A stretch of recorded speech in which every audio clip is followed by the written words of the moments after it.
Hello, good afternoon. This is Oman Adeki. So today we're going to continue the discussion.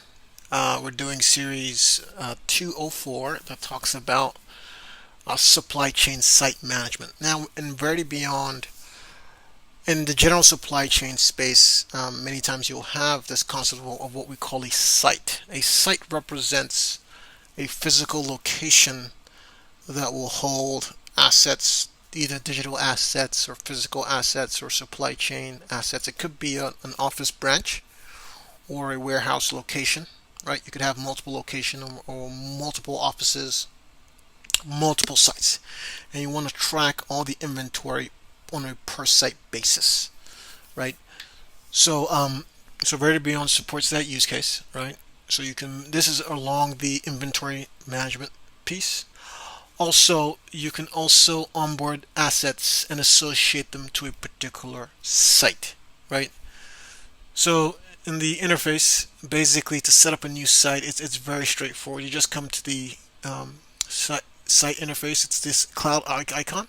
Now, a site could be a digital site, it could be a cloud site, it could be even environments. You can use it to break up compartments. You can even use it to set up sites for different departments. So you can model it in any way that suits your use case. So you come into sites. So if you click on other sites, you'll see all the other sites that have been set up. Here we already set up some additional sites. We call it, I set up a test site called SafeMart. So what you would be entering is the site name, the address, the city, and the state.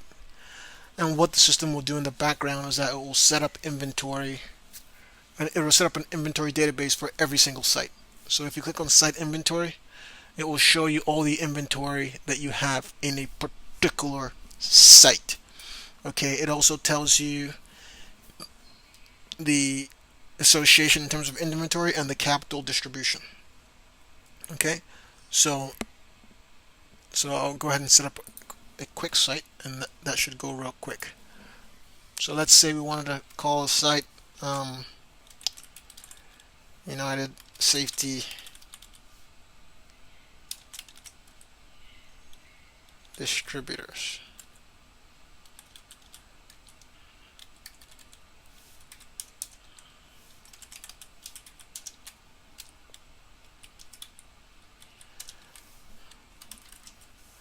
Now, some kind of email address will be required, and then a phone number will be needed for MFA. Okay, so when you set up a site domain, the system will create a database inventory that represents that particular site, all the assets associated in that site, all the inventory associated in that site. So when you click on save, the system will automatically create it in the background, and when you come here, you'll see a new site defined. Initially, the site is going to be empty, right? If you click here, everything is going to be at 0. So now, how do you populate a site? So it's very easy. You just select the site, and then you go into the site selection, and then you select it, and then you can do a bulk operation. So in the bulk operation here, you're specifying the items that you want to add into the site. You select the product, and then you specify the operation you want to add, and then a quantity, and then you specify a domain. So in this UI, you can introduce inventory per domain. You can also import this data through a CSV, and then you can get your data into the system using that approach. Let's see, and to do that, you'll go into the Cloud Access interface. Under import, there's an import for inventory, and then you can import it in bulk. Okay,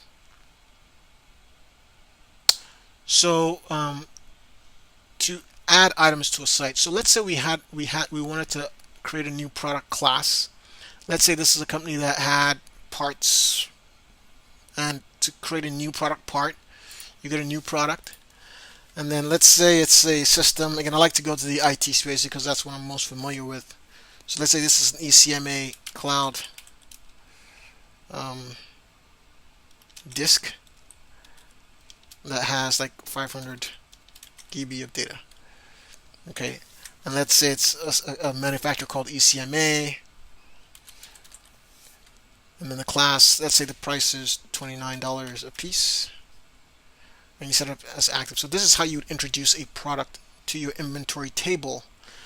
And then once you create a product, now you can begin to populate that particular product inside a particular site. So if I want to add X number of a particular item, there's a couple of ways you can do it. You can do it through the bulk interface, or you can do it through the products view.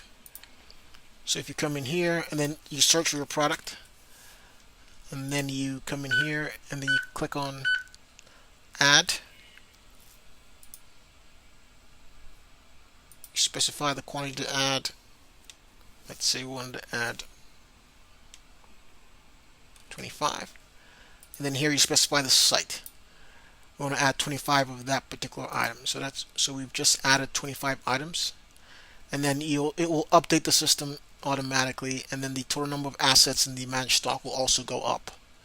So if you go here, you select your site, you click here, it'll now show you, oh, we have this inventory distribution, right? You have 25, and this is the value in terms of the dollar amount. So that's how you can use this to manage your inventory, and then you can use this to set up your site. So in the next demo, we'll go over how